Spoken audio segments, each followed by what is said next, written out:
Obviously, The Rock has become an integral part of this year's WrestleMania, and that is something that can lead to sometimes rose-tinted glasses as to their legacy in the ring at the Showcase of the Immortals. No wrestler, including The Rock, has a perfect resume of WrestleMania matches, and that is something that we're going to very clearly see in this video. So we have got The Rock has competed so far at 11 WrestleManias, and we're going to rank them all, the matches that is, from the worst to the best. And to start off with, we have in number 11, WrestleMania 32, The Rock versus Eric Rowan. Now, this I don't want to dwell on too long because it is literally a nothing match. It was created just as an excuse to kill time on the show because there were lots of injuries at the time of 2016 and they just needed something to fill up the segment. And I see, is there anything else that I missed on this? You've hit all the points. It's a bit of a throwaway match, literally put there to break the record. Nothing In else. in number 10, we have got a legitimate match, and that is WrestleMania 13, Rocky Maivia versus the Sultan, also known as Rikishi. And this was for the IC Championship. And I'm obviously someone that did not live the beginning era of Rocky Maivia, but I was shocked to actually see and hear properly the Rocky sucks chant during this match, intended as just a true just rebellion against this person that was getting pushed down their throats.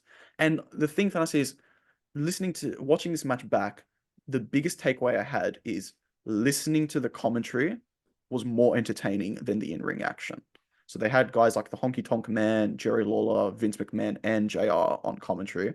And the things they were saying were more entertaining than everything that was going on in the ring. It's a very nothing match.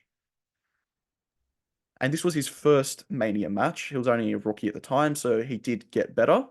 And that's evidenced by our number 9 spot, which Thanasi was a year later, and that was WrestleMania 14. Though, Well, let me walk you through this one. So, this one was around Rock in Nation of Domination days, and it was actually quite it was at a turning point because he was in this match as the big heel with Ken Shamrock supposed to be going over to take the strap, and very specifically there was a moment where, well, actually a great deal of the match where Ken Shamrock was just massively OP, mm, and Farouk, the then leader of the nation, came out seemingly to help The Rock or Rocky Maivia, but then abandoned him. It was almost like a tease. And then Ken Shamrock continued to lay his ankle lock onto The Rock, onto the security guards, the refs, and he had made Rock tap, and The Rock did tap. The match was called, but then because of Ken Shamrock's unwillingness to break the lock, to unrelentlessly break the ankle lock, the decision was reversed. He was disqualified, and Rocky won the match and retained the strap by DQ. Um, Look, the reason we'd put it this low in the third last spot is because of this weird booking decision, right? It did kind of get the crowd to let loose a little bit before going into the main event matches, you know, like the semi-main and the main. But yeah, it was a bit of a weird booking call and a bit of a letdown, I would say, because the match was like 5 minutes long, bell to bell, but then the match continued for a lot longer, or the segment continued for a lot longer afterwards. But that's my view on that one. Did you have anything else to add before going to the fourth last? I just wanted to add that the only reason we agreed to put this above WrestleMania 13 is that the crowd is actually invested in what's going on. Hmm. Otherwise, honestly, from a booking decision, this one makes way less sense than WrestleMania 13, which was a simple roll-up victory, gets away with it against a pretty big guy. Yeah. So let's go on to the spot in number 8, which is WrestleMania 20, and that match is Thanase. That would be The Rock and Mick Foley, Rock and Sock Connection, taking on Evolution, represented by the then Intercontinental Champion Randy Orton, Dave Batista, and Ric Flair. So this was actually, The Rock was really a supporting player in this storyline because it was Mick Foley had eliminated Randy Orton at the Royal Rumble. Then they decided to try to lay out Mick Foley as part of Randy Orton's heel Legend Killer gimmick, which eventually led to the hardcore match the show-stealing hardcore match of Backlash 2004. I guess the reason we've got this quite low is because it was a bit of a showcase match. The Rock was well and truly in his Hollywood phase, and this would be his last match, I think, for something like 8 years. And he wouldn't even appear again at a WrestleMania weekend, I think, until WrestleMania 24, which would be 4 years after this, to induct his dad and his grandfather into Hall of Fame on the night before WrestleMania 24. So overall, this match, look, it was a handicap. So 2-on-3, not much there. One last comment just of interest is this was one of the rare circumstances where Ric Flair wore red gear on a night where his team was going over. Usually the tradition or the superstition was that Ric Flair would wear red when he was going to lose. So maybe it was like a last minute call potentially, like he prepared red gear thinking that he was going to lose, but then the decision got changed. But overall, the people, or rather the person that looked strongest coming out of this was by no means The Rock. It was the IC champion, Randy Orton, who was very much leading his Evolution stablemates as Triple H was looking forward to the world title match. That would be our final comment on the eighth match. Do you want to take us on to number 7, Dimitri? Yes, indeed. And in number 7th, we've got The Rock versus John Cena at WrestleMania 29 for the WWE Championship. Now, we decided to put this above the first encounter, which we will discuss soon, very soon, mainly for the main reason that, firstly, the appeal of the match lost its luster, given that this was a repeat of the year before, which was advertised as once in a lifetime. The match really didn't feel like it had any heat to it like it did the previous year. The Rock actually gets injured early on into this match, which I think did affect his performance as well, which must be acknowledged as well. Other than that, look, they have a safe but otherwise bland kind of main event match, and they did have some spots where they tried to harken back to the year prior, so it's almost like, things haven't breathed as much. And this was a match that was the culmination of a 3-year arc to crown John Cena as the star of WWE. But the problem with that is he was already the star of WWE as of 2005. So you're spending 3 years of 2011, 12, 13 to say, oh, Cena is the guy, when he already was the guy well before that. And I feel like you put a guy like CM Punk in that exact same spot, and you've legitimately created the star of the next generation. Obviously, he did manage to do it on his own anyway, but the point is, he's an example.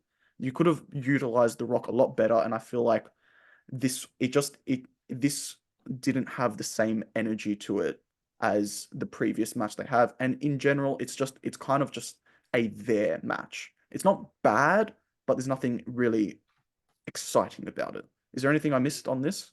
Couldn't agree with you more. Maybe we can continue on to. Are we up to number 6 now? We're up to number 6, and we decided to put Rock Cena number 1 at number 6. And Fancy, you want to take us through a little bit on this choice? See, I was actually following. I was in my mid-teens around this point, early to mid-teens, and I was following the build to this match quite closely, because the way that The Rock was portrayed, and you might remember this well, you might not remember this well, Dimitri, but he was really portrayed as the smart marks guy here, right? They were actually making calls that, he was cutting promos on Cena saying, you go into your hometown of Boston, Massachusetts, and they boo you, which is so uncommon in wrestling. Like the hometown guys and hometown women are like massive favorites.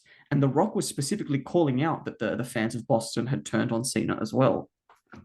So this portrayal is, and mind you, this was a long build, right? We're talking like a year's build. They shook on it the night after WrestleMania 27 and then wrestled at WrestleMania 28. So the build to this was really strong and hyped up quite a lot. The drawback was that they main evented WrestleMania 28 when you had a red hot CM Punk at WrestleMania 28 defending the WWE Championship. You also had the World Heavyweight Championship then as well. I mean, it wasn't as good of a match, but you had Daniel Bryan walking into that Mania as the champion.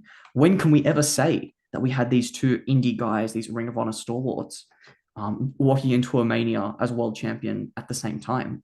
So putting these guys, The Rock and Cena, in the main event to perform in a match that really it was not that great. I mean, the finish, okay, was kind of hot, but it was clear that The Rock wasn't where he used to be.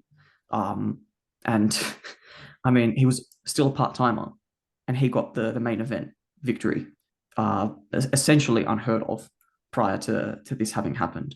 So I guess this really does belong in the middle of the pack. Um, it's better than the previous one because it was the first and it was billed as the first ever, right? The when we had the rematch the year after, it just felt like another kind of drop, diminishing marginal returns. So hence why I think we've decided that the right call to make is to put 28, that slight spot ahead of WrestleMania 29. Is there anything else to add? Nothing else to add. Just wanted to mention as well that the best match of the card, WrestleMania 28, was Triple H and The Undertaker. And in hindsight, that's maybe a match that deserves a main event spot as well, more so than John Cena and The Rock. Let's move on to our fifth spot, and that is The Rock versus Triple H versus Mick Foley versus Big Show at WrestleMania 16. McMahon in every corner. Nancy, do you want to walk the viewers through our rationale for putting this in number five? Certainly three, certainly so. So you'll see with the next three, actually the next five, all of the next top five, we're going to have the late or the height of the Attitude Era, followed by the early Ruthless Aggression Era, which was very much the peak of The Rock. We've put the Fatal Four Way, The Rock versus Triple H versus Mick Foley versus The Big Show for the World Championship in at number five, because I would actually argue that this match in and of itself was not bad, right? It wasn't one of those cases of it's an elimination match with someone getting eliminated within 2 minutes, and then very quickly we jump to like a one-on-one match thereafter. The Rock's performance was quite good. There was story here, right? Especially coming through from Triple H mostly, where he was trying to convince at various points people to ally with him to get eliminations. The drawbacks that come from this are that this was very overbooked. The easiest way to have gone about this match, really, in hindsight, would have been The Rock versus Triple H in the main event and The Rock going over. The Rock obviously was not a master politician like Triple H was in the year 2000. So he got his rub at the following Backlash because that's when Stone Cold was able to return and help him to win the world championship. And you'll recall the reason that there was so much of an overbook is because Triple H and Mick Foley had stolen the show at that year's Royal Rumble and that year's No Way Out. And also the Big Show was in that spot with The Rock at the Royal Rumble where The Rock hit that, it's kind of like a Hurricane Rana to get the Big Show eliminated, but his own feet touched the floor before the Big Show's did. So it was a bit convoluted here at the most overbooked WrestleMania anyway. And yeah, I would say that it was a good match or an okay match, but just the booking was really, really all over the place. And they even had The Rock close out the show for the babyface pop in spite of the fact that he lost. So fifth place above all these other ones that were really, they described as like lukewarm to bad matches. And this one was the worst of the, shall we say, the good matches, if I can describe it that way. Any disagreements there, or do you reckon I'm consistent with our opinion, Dimitri? No, that you've said it exactly as I would have. So I'm happy to move on to our fourth spot. And for me, this is the beginning of Rock matches that legitimately stand the test of time as something historic or something great. And that is The Rock versus Stone Cold for the WWF Championship at WrestleMania 15. The very first encounter between these two at WrestleMania. And watching this back, the thing that really struck me is that it feels like a perfect match of two halves in the sense that the first half is it's just a brawl. It's just a great brawl. Obviously, this had a no disqualification stipulation, and it's literally just them battling it out on the outside of the ring, in the crowds, going towards the announce table, and it's just really exciting and really intense. And that's the things you feel that intensity. And given that this was the first of their Mania matches, sometimes we neglect to remember that it was a great feud and great rivalry even from the start. And then you get to the second half of the match, and it's just a nice sort of back and forth encounter in the middle of the ring. There are some good near falls as well, and there's some carnage as well in the sense that this match has four referees take part in it, including the final special guest referee in Mankind. So it feels like there's so much chaos going behind this, but it's all for the grand prize of the WWF Championship, then known obviously as the WWF Championship. And I just think that it doesn't stand above its successes in this rivalry. And there's another match, obviously, we're going to get to that stands above it, but I still think it's a very good match, and it's a true worthy contender for our number 4 spot. Is there anything else you wanted to add, Thanasu?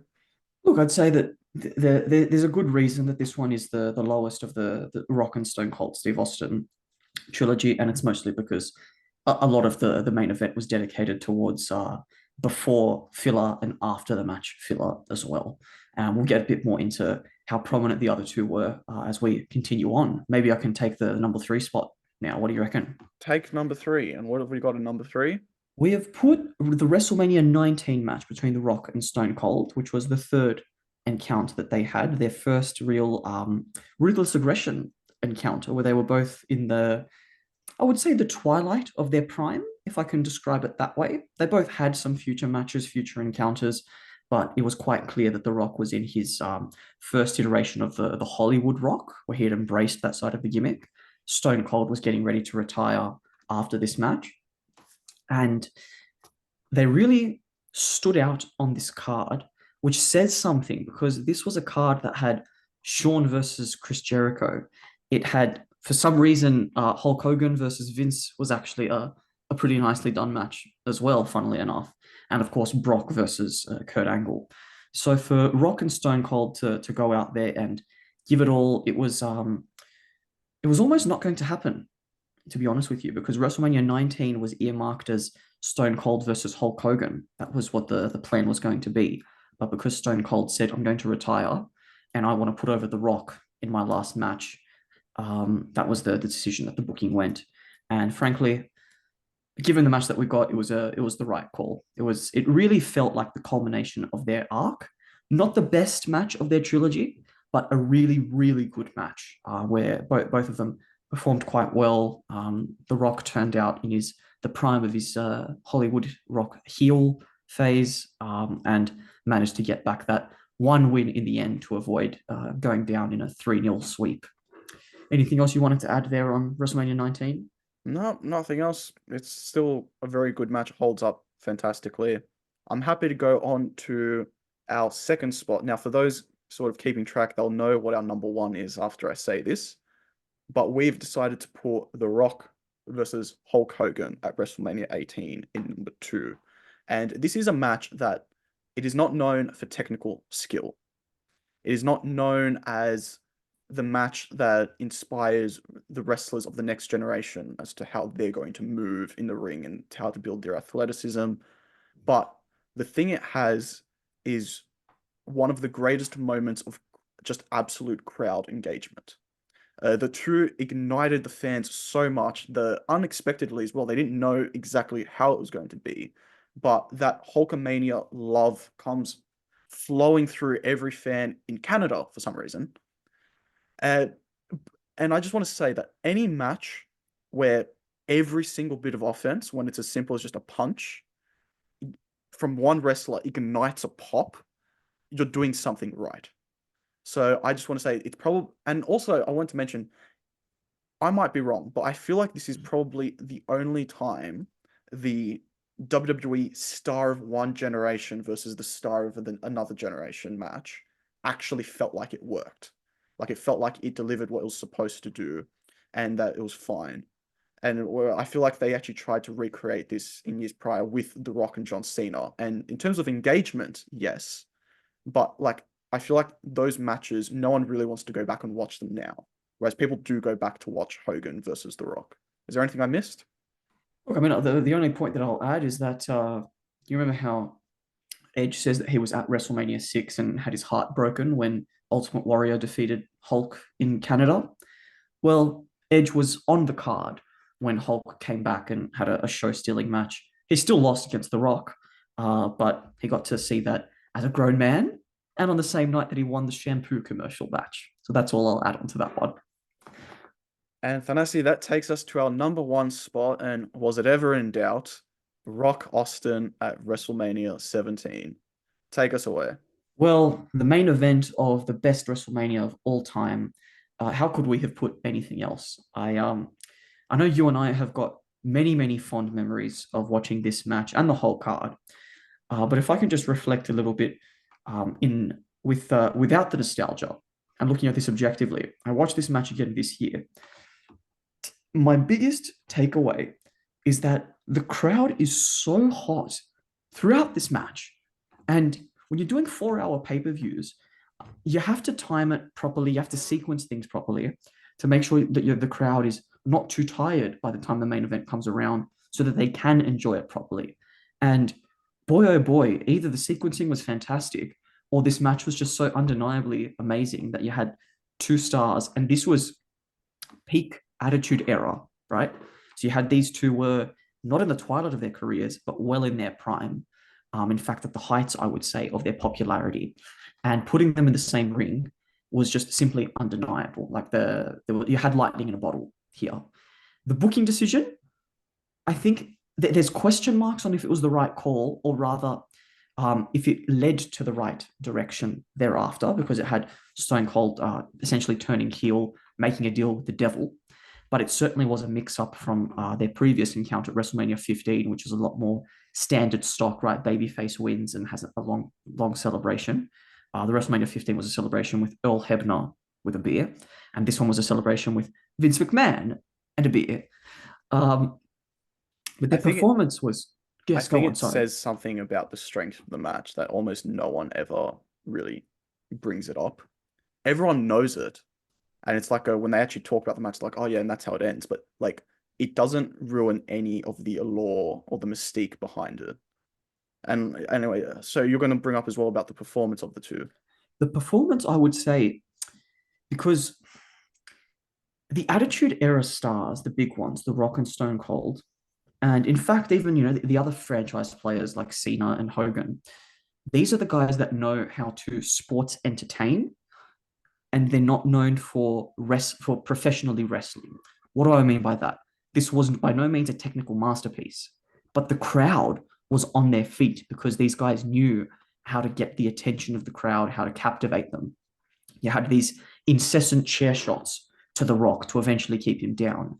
You had the revolution here of the multiple finishes, kick out spots in the match, right? You had the weapons galore, Vince coming out, interference. There was a lot in there, but not overbooked, right? And that was it's a very delicate balance to achieve, and they got it right. They actually managed to achieve the lightning in the bottle there. So I would 100% think that you and I are in agreement with putting this at the number one spot. And hopefully, a lot of our viewers think that it's a worthy number one spot candidate. Do you have anything else to add on how this match went? I just want to add that these two, to me, it's still the defining main event of WrestleManias. And I think I'm not gonna say will be like that forever, but it's gonna take a hell of a match to displace it. And I just wanted to quickly wrap it up and say, since we're doing this before WrestleMania 40, let's do a prediction of where we think The Rock's match at WrestleMania 40 will place in our list on this. Because I've been thinking, I genuinely think we're going to get a good tag team match. I don't think it will be on the levels of WrestleMania 17 for The Rock, but I can certainly see it going as high as, say, WrestleMania 16 on our list, say in between 5th and 6th spot, where we've got WrestleMania 16, WrestleMania 28, The Rock Cena. So I feel like we're going to see a good Rock match for the first time since the 2000s, really, the early 2000s. Well, the reason for that, I think, is because the people that are going to be in the ring with him are, frankly, well, we say this prospectively, right? some people that one day are going to be considered the greatest of all time, right? 100% Seth Rollins going to be a future Hall of Famer, right? He's the modern day Shawn Michaels. You've got Roman Reigns, the modern day Hulk Hogan. You've got Cody Rhodes. He's a real rogue, right? Like he's trying to get that balance of like that modern day John Cena with the edge. So I think it's going to be a fantastic match that The Rock is a part of. I don't know if The Rock's going to be the exact star. He probably won't spend that much time in the ring, and we don't want to injure the poor bloke. But look, keen for it. And I think your assessment is 100% correct that it is probably going to outdo the two John Cena matches, both one and two, and probably going to be in around there with the fatal four way from WrestleMania 2000. All right, well, let us know in the comments below how you think our list fares.